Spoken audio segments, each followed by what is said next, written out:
Hey guys, so I just wanted to go through some of my favorite ways of finishing the Omoplata. It's a position that's really useful in Jiu-Jitsu for getting submissions, but a lot of people I feel treat it more as like a sweeping position because they don't know the details. So I'm just gonna go kind of an overview of all the common scenarios, okay? So we'll just start with the guy down on the ground. Let's go to both knees. Right, so we're just gonna start down here. The basic finish I like to do, I like to get my arm over the back here. Okay, so one of the finishes I like to start with here is I get my arm over the back and I like to grab this lapel. I'm gonna take my right hand, stick my fingers in behind the collar here. I come up on my toes and I'm gonna rotate over my left shoulder onto his left side, which is gonna flip him to like sitting up more, right? So we're gonna go this way here and I'm gonna focus on hooking this arm. This is one of my favorite controls to finish. There's so many possible finish variations here. The basic one I like to do is I'll pull this lapel out here like this. I get a good grip. I come around here, grab, lock my elbow behind the back, control the sleeve, and I just shrimp away slowly, and that'll get the tap. It's a lot tighter than it actually feels. Okay, another easy finish from here, you can go around that side. Okay, another easy finish from here, if I'm like this, you can kind of get closer to me or something. Just kind of, yeah, like this. Okay, is I'll shrimp out, and I'll wrap around here to get this nice collar grip here. And here, usually you can just pull and get the choke there. If you need to, you can go through with this hand here and finish. Those are really good ones, okay? Another way to get to this position, here, just get back down. This. So sometimes when you're here and you're trying to sit up, before you can get up to this position, the guy is like posturing back like this. So one of my favorite things to do here is I'll take my left arm and try to grab this material near his shoulder. You can go around that side, right? And I try to grab here like this because I can't bring the guy down because he's posturing up. So I grab here, I control this, right foot goes on the floor and I shrimp back. And that pulls the guy back. Once I pull him back enough, I'll switch back to this underhook control, and this is a great position, right? If the guy tries to crowd me a lot by kind of putting his weight over me, I just keep getting my elbow behind his back and shrimping away, right? From here, I can start to pull this lapel out like this, again, just like before. I grab here, lock in, then we have the shrimp out, or we can go for the crucifix finish here, right? So those are some pretty basic ones when the guy's on the ground. Now let's talk a little bit more when the guy's standing up. I think that's the one that gives people a hard time to stand up.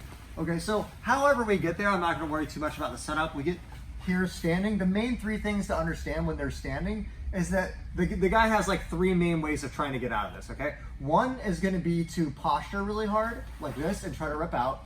Another one is gonna be to step over my head, like this, in some kind to go to the other side, right? And then the other one is to bring his arm to the other side of my hip, like this here, and then you can start trying to go that way, right?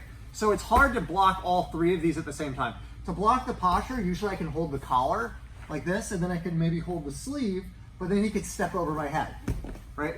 If I hold the sleeve and the leg, now I can't bring the arm across. He can't step over, but he can posture, right?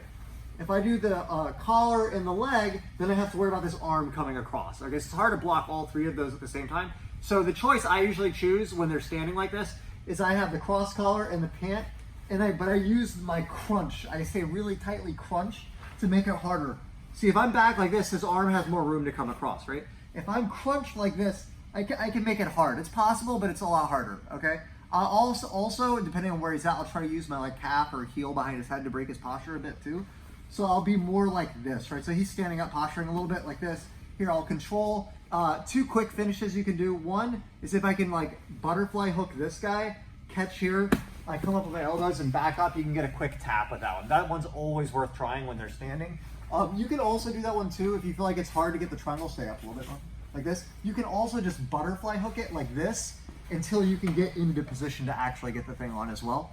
But if I can't go for that, and like the guy's standing postured here, I stay crunched, I get the pants, I'm gonna unlock my legs and I start stiff arming his leg away as I shrimp away, like this here.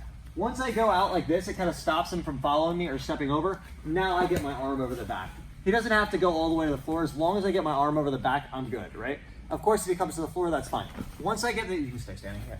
Once I get my arm over the back here, I'll just start pulling and moving him down and working my way down, right?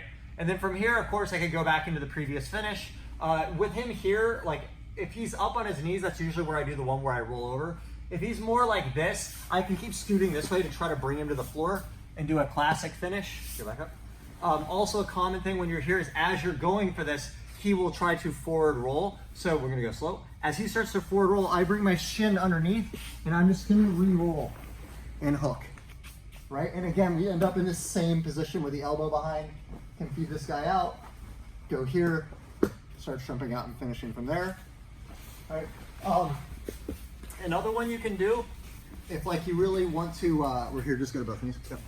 Okay, we're here, is if he forward rolls, go ahead and forward roll, is I keep my shin underneath his tricep here, like this, right? And I control this elbow. From here, I keep my hand on the floor, I step around here, and I keep my body weight sitting on him. When I come around, here's a bunch of options, right? I can try to get the mount. I already got 2 points for the sweep, right? If I go here and he grabs my pant leg, is really common. I bring my knee to my chest, catch this, and I have a really tight arm bar here. You can turn this into a monoplata here like this, or you can always just try to mount. Another thing to keep in mind, more strategic with an omoplata, is sometimes as soon as I sweep the guy here, if I stay on top for a little bit, I get my 2 points. I can now re-roll to go for the finish again. So I'm up 2 and I'm back on bottom. But the good thing about this is if you're in tournament and you know the guy's got a good guard, I just got 2 points and got back on bottom. So even if he escapes now, comes back in my guard, now I'm up 2 points. And now the pressure's on him to make something happen. So, you know, it's not stalling, but like for example, the closed guard. The closed guard's very effective for attacking and going for submissions, but if someone wants to stall you when they're on top, it can be hard to make submissions happen.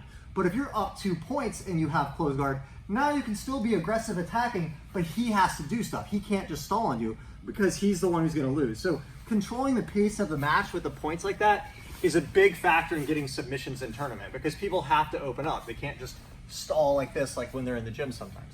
Okay guys, comment, let me know some questions you guys have or difficulties with the omoplata. That was just, I tried to shoot something off the cuff that I think covered a lot of common problems I see people having, but it's a very deep position. There's a lot of variations of finishes. So I just wanted to give you guys an overview because I know a lot of people struggle with that one. Also follow me on Instagram at JohnThomasBJJ. I put a lot of small details that I'm showing to the guys in the class every day. And as always, if you like the content, like, share, subscribe. Thanks a lot.